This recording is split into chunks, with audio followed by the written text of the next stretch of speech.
ജീവൻ മുക്തി വിവേകം മനോനാശപ്രകരണം audio book തുടരുന്നു. സുഷുപ്തിയും അസംപ്രജ്ഞാത യോഗവും. ചിത്തവൃത്തികളെല്ലാം അസ്തമിച്ചിരിക്കുന്നതുകൊണ്ട് ഈ സമാധിയും സുഷുപ്തിയും ഒന്നുതന്നെയല്ലേ എന്ന് ശങ്കിച്ചുകൂടാ. സുഷുപ്തിയിൽ ചിത്തസ്വരൂപം ബാക്കി നിൽക്കുന്നു. അസംപ്രജ്ഞാത സമാധിയിൽ ചിത്തസ്വരൂപം പാടെ ഒഴിഞ്ഞു മാറുന്നു. ഇതാണ് ഈ രണ്ട് അനുഭവങ്ങൾക്കും തമ്മിലുള്ള വ്യത്യാസം. ഗൗഡപാദാചാര്യർ ഇക്കാര്യം മാണ്ഡൂക്യകാരികയിൽ വെളിപ്പെടുത്തിയിട്ടുണ്ട്. മനോനിഗ്രഹം പൂർണ്ണമാകുന്നതോടെ നിർവികൽപ്പമായ ചിത്തമെത്തിച്ചേരുന്ന ഇടമാകുന്നു അസംപ്രജ്ഞാത സമാധി. സുഷുപ്തി മറ്റൊന്നാണ്. അവിടുത്തെ അനുഭവം ഇതിനോട് തുല്യമല്ല. ലീയത്തെ ഹി സുഷുപ്തൗ തന്നിഗൃഹീതം ന ലീയത്തെ തദേവ നിർഭയം ബ്രഹ്മജ്ഞാനാലോകം സമന്തതഃ. നിഗ്രഹപ്രയത്നമില്ലാത്ത മനസ്സ് ലയിക്കുമ്പോഴാണ് ഉറക്കം എന്ന അനുഭവം സംജാതമാകുന്നത്. ബോധപൂർവം നിഗ്രഹിക്കപ്പെടുന്ന മനസ്സ് ലയിക്കുകയല്ല ചെയ്യുന്നത്. സർവത്ര ഇടതിങ്ങിയ ബോധാനുഭവമാണ് സമാധിയിലെ ബ്രഹ്മാനുഭവം. സുഷുപ്തിയിൽ അതില്ലല്ലോ. ആചാര്യർ തുടരുന്നു. ദ്വൈതസ്യാഗ്രഹണം തുല്യം ഉഭയോഃ പ്രാജ്ഞതുര്യയോഃ ബീജനിദ്രായുതഃ പ്രാജ്ഞഃ സാ ച തുര്യേ ന വിദ്യത്തെ. അസംപ്രജ്ഞാത യോഗമാണ് തുരീയാനുഭവം. ഈ തുരീയ അനുഭവത്തിനും ഗാഠനിദ്രയ്ക്കും ഒരു സാമ്യമുണ്ട്. രണ്ടിടത്തും ദ്വൈതബോധം അസ്തമിക്കുന്നു എന്നുള്ളതാണ് ആ സാമ്യം. എന്നാൽ സുഷുപ്തിയിലെ പ്രാജ്ഞനിൽ സംസാര കാരണമായ അജ്ഞാന ആവരണം ബാക്കി നിൽക്കുന്നു. തുരീയ അനുഭവത്തിൽ അതില്ല എന്നതാണ് വ്യത്യാസം. ജാഗ്രത്തിലെ വിശ്വനും സ്വപ്നത്തിലെ തൈജസനും സ്വപ്നം നിദ്ര എന്ന രണ്ട് ദോഷങ്ങളോട് കൂടിയവരാണ്. ഉറക്കത്തിലെ പ്രാജ്ഞനാകട്ടെ സ്വപ്നമില്ലാത്ത നിദ്ര അനുഭവിക്കുന്നു. സമാധിയിൽ സത്യം കണ്ട ധീരന്മാർ തുരീയനിൽ സ്വപ്നമോ നിദ്രയോ ഉള്ളതായി അനുഭവിക്കുന്നില്ല. അന്യഥാ ഗൃഹത സ്വപ്നോ നിദ്രാ തത്വമജാനതഃ വിപര്യാസേതോ യക്ഷീണേ തുരീയം പദമശ്നുതേ. വസ്തുവിനെ അജ്ഞത നിമിത്തം മറ്റൊന്നായി അനുഭവിക്കുന്നതാണ് സ്വപ്നം. വസ്തുബോധമില്ലാതിരിക്കലാണ് നിദ്ര. വസ്തുവിൽ ഈ രണ്ടു തരം വൈരുദ്ധ്യവും മാറിക്കിട്ടിയാൽ അതാണ് തുരീയം അഥവാ അസംപ്രജ്ഞാത യോഗം. വിശ്വനും തൈജസനും സ്വപ്നമുണ്ടെന്ന് പറഞ്ഞത് രണ്ടിടത്തും വസ്തുവിൻ്റെ അന്യഥാഗ്രഹണം തുല്യമായതുകൊണ്ടാണ്.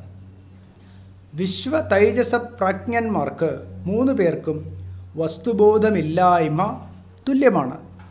അതായത് മൂന്ന് പേരും നിദ്രാദോഷയുക്തരാണെന്നർത്ഥം. തുരീയമാകട്ടെ പൂർണ്ണമായ വസ്തുബോധമാണ്. അവിടെ അദ്വൈത വസ്തു സത്ത പൂർണ്ണാനുഭവത്തോടെ വിളങ്ങുന്നു. ഇരിക്കട്ടെ, അസംപ്രജ്ഞാത സമാധിക്കും ഗാഠനിദ്രയ്ക്കും വലിയ അന്തരമുണ്ടെന്നും സമ്മതിക്കാം. തത്വം ദർശിക്കാൻ ആഗ്രഹിക്കുന്നവൻ ദർശനോപായമെന്ന നിലയിൽ സമാധി ശീലിച്ചുകൊള്ളട്ടെ. തത്വം കണ്ടു കഴിഞ്ഞയാൾ ജീവൻ മുക്തിക്കായി സമാധി ശീലിക്കണമെന്നില്ലല്ലോ. രാഗദ്വേഷാദി ദോഷങ്ങൾ ഒഴിവാക്കാനാണ് സമാധി എന്ന് പറയാനുമില്ല. നിദ്ര കൊണ്ട് തന്നെ രാഗദ്വേഷാദി ദോഷങ്ങൾ ഒഴിവായി കിട്ടുമല്ലോ. ഇങ്ങനെ കൽപ്പിക്കുന്നത് ശരിയല്ല. ഏതുതരം നിദ്രയാണ് രാഗദ്വേഷാദി ബന്ധങ്ങളെ ഒഴിവാക്കുന്നത്?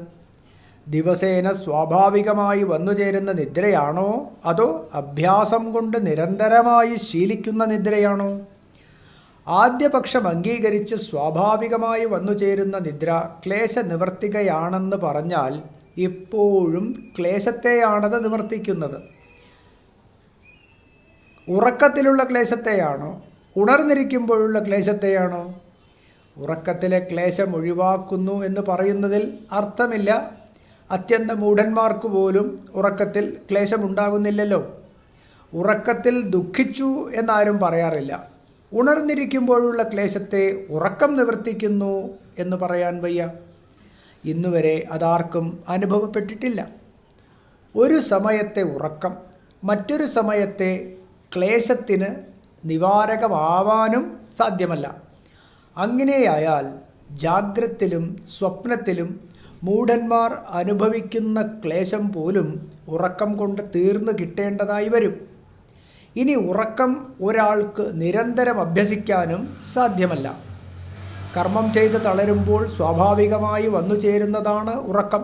അതുകൊണ്ട് തത്വജ്ഞാനിക്ക് പോലും സമ്പൂർണമായ ക്ലേശനാശത്തിനായി അസംപ്രജ്ഞാത സമാധിയെ ആശ്രയിച്ചേ പറ്റൂ. ഈ സമാധി ഉറപ്പിക്കാൻ പശു, കുതിര എന്നിത്യാദി മൃഗങ്ങളിലെന്ന പോലെ വാങ്നിരോധനമാണ് ഒന്നാമത്തെ ഭൂമിക.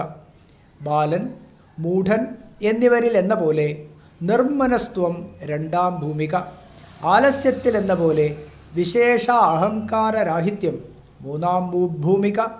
ഉറക്കത്തിൽ എന്ന പോലെ സാമാന്യ അഹങ്കാരരാഹിത്യം നാലാം ഭൂമിക. ഈ 4 ഭൂമികകളെയും പടിപടിയായി കടക്കണമെന്ന അർത്ഥത്തിലാണ് ഗീതയിൽ ഭഗവാൻ ശനൈരുപരമേത് എന്ന് പറഞ്ഞിരിക്കുന്നത്. പടിപടിയായുള്ള ഈ കടക്കലിൽ ധൃതിഗൃഹീതയായ ബുദ്ധിയാണ് ഉപകരണം. സ്വതേ തീവ്രവേഗത്തിൽ പുറമേ പ്രവഹിക്കുന്നവയാണ് മഹദഹങ്കാര മനോവാക്കുകൾ. കരകുത്തി ഒഴുകുന്ന നദി എന്ന പോലെ ഇവയെ ജയിക്കാൻ അസാധാരണമായ ധൈര്യം ആവശ്യമാണ്. ബുദ്ധി എന്നാൽ വിവേകമെന്നാണ് താൽപ്പര്യം. തൊട്ടു മുമ്പുള്ള ഭൂമികയെ ജയിച്ചുവോ ഇല്ലയോ എന്ന് പരീക്ഷിച്ചുറപ്പിച്ച ശേഷം വേണം അടുത്ത ഭൂമികയിലേക്ക് കടക്കുവാൻ. അതിനെ ജയിച്ചിട്ടില്ലെങ്കിൽ അതിനു വേണ്ടി തന്നെ വീണ്ടും അഭ്യസിപ്പിക്കേണ്ടതാണെന്ന് വിവേചിച്ച് അറിയണം. ഇക്കാര്യമെല്ലാം ഗീതയിൽ ഭഗവാൻ വെളിപ്പെടുത്തിയിട്ടുണ്ട്. സമാധി വിഘ്ന പരിഹാരം ഓഡിയോ ബുക്ക് തുടരുന്നതാണ്.